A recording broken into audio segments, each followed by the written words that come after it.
This video is sponsored by Educast, easy learning online platform. Learn your course in your own language.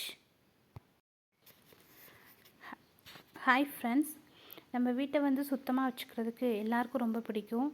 ஆனால் அதை maintain பண்ணுறதுங்கிறது பெரிய task. நமக்கு சுத்தமாக இருக்கணும்னு நினைப்போம், ஆனால் வந்து குழந்தைங்க இருக்க வீட்டில் சுத்தமாக இருக்க விடவே மாட்டாங்க. The struggle to find courses that truly speak your language, it's finally over. Welcome to EduQuest, where learning is made just for you. At EduQuest, we bring you a wide range of online courses, from career building programs to skill boosting masterclasses, all in your regional language. Because we believe language should never be a barrier to success.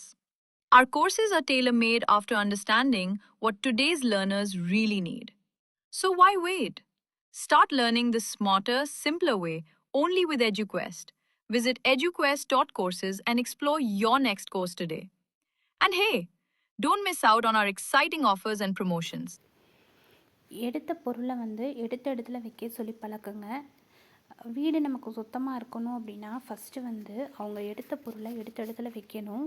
நம்ம செய்கிறதுக்கு முன்னாடி அவங்கள அதை செய்ய பழக்கணும். இந்த பொருளை எடுத்தால் எந்த இடத்துல எடுத்தியோ அந்த இடத்துல வெயின்னு சொல்லணும். அதுதான் ஃபஸ்ட்டு டார்கெட் நமக்கு. ஆனால் வந்து அவங்க அப்படி பண்ண மாட்டாங்க.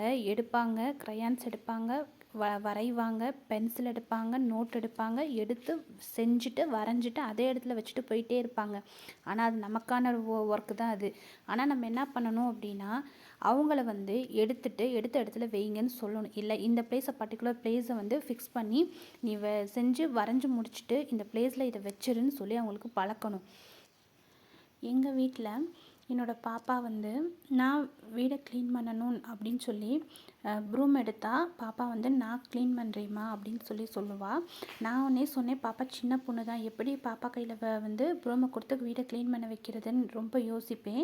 ஆனால் பாப்பா வந்து அது ரொம்ப ஆசையாக செய்வாள். வாங்கி இருக்கிற குப்பை எல்லாத்தையும் எடுத்து ஒரு மூலையில் வந்து ஒரு ஓரமாக தள்ளிட்டு அம்மா கூட்டிட்டேன் அப்படின்னு சொல்லுவாங்க. என்னோடய பையன் வந்து பாப்பா வீடை க்ளீன் பண்ணிச்சுன்னா தம்பி வந்து வீட்டில் இருக்க எல்லா திங்ஸும், இப்போ அவங்க எடுத்த நோட்டும் இருக்கான், பேனா, பென்சில், விளையாட்டு டாய்ஸு எதுவாக இருந்தாலும் அவங்க எடுத்த இடத்துல கொண்டு போய் வச்சுருவாங்க. இதுதான் எங்கள் வீட்டில் நாங்கள் செய்யக்கூடிய வேலை. ஒவ்வொருத்தராக ஒவ்வொரு வேலையை பிரிச்சுக்குவாங்க. ஒரு நாள் பாப்பா கூட்டினா ஒரு நாள் தம்பி கூட்டுவான். இப்படி தான் 2 பேரும் வேலையை பிரிச்சுக்குவாங்க. ஆனால் வந்து அவங்க சுத்தமாக கூட்டுறாங்களாங்கிறது இம்பார்ட்டன்ஸ் கிடையாது. அவங்க கூட்டினதுக்கப்புறம் நம்ம ஒரு தடவை கூட்டணும். ஆனால் அந்த வேலையை அவங்க செய்யணும் அப்படின்னு சொல்லி அவங்க இன்ட்ரெஸ்ட்டாக இருக்கும்போதே அவங்கக்கிட்ட கொடுத்தோம்னா அவங்க ரொம்ப ஆசையாக செய்வாங்க. இதே மாதிரி பழக்கங்களை வந்து நம்ம வீட்டில் வந்து பழக்கணும். நான் தான் செய்யணும் அப்படின்னு சொல்லி நான் நினச்சி எல்லா வேலையும் இழுத்து நானே செஞ்சேன்னா எனக்கு பெரிய வேலையாக இருக்கும். சின்ன குழந்தைங்க தானே அப்படின்னு யோசித்தாலும் வந்து நம்மளாம் ஒரே ஆளாக அந்த வேலைகளை செய்யவும் முடியாது. பிரித்து கொடுக்கலாம். குழந்தைங்களுக்கு வந்து சின்ன சின்ன வேலைகளை கொடுக்கலாம். இந்த பாத்திரத்தை கொண்டு போய் சிங்கில் வைங்க, இந்த துணியை மடித்து கொண்டு போய் கபோர்டில் வைங்க, இந்த நோட் புக்ஸை உங்களோட இடத்துல வைங்க அப்படின்னு சொல்லி பழக்கலாம். இந்த டிப்ஸ் உங்களுக்கு பிடிச்சிருந்துச்சுன்னா லைக் பண்ணுங்கள், ஷேர் பண்ணுங்கள். தேங்க்யூ.